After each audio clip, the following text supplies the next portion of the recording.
তোমাদের বিরুদ্ধে আজকে আমার কোনো ক্ষোভ নাই, বিদ্বেষ নাই, আল্লাহর হস্তে সবাইকে মাফ করে দিলাম।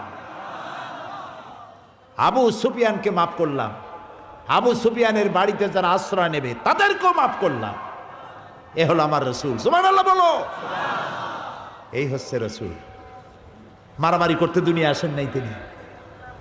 আল্লাহ তাআলা বলেছেন, ইন্নামা আনতা মুযাক্কিরুল লাস্তা আলাইহিম বিমুসাইতির।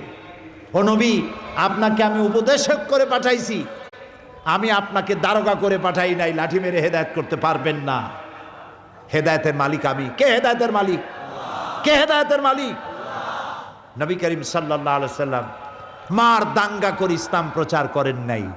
ইসলামের প্রচার, আল্লাহর আইনের প্রতিষ্ঠা হয়েছে রাসূলের অনুপম চরিত্র মাধুর্যের মধ্য দিয়ে, ভালোবাসার মধ্য দিয়ে। মানুষ পাগল হয়ে গেছে তার ভালোবাসায়।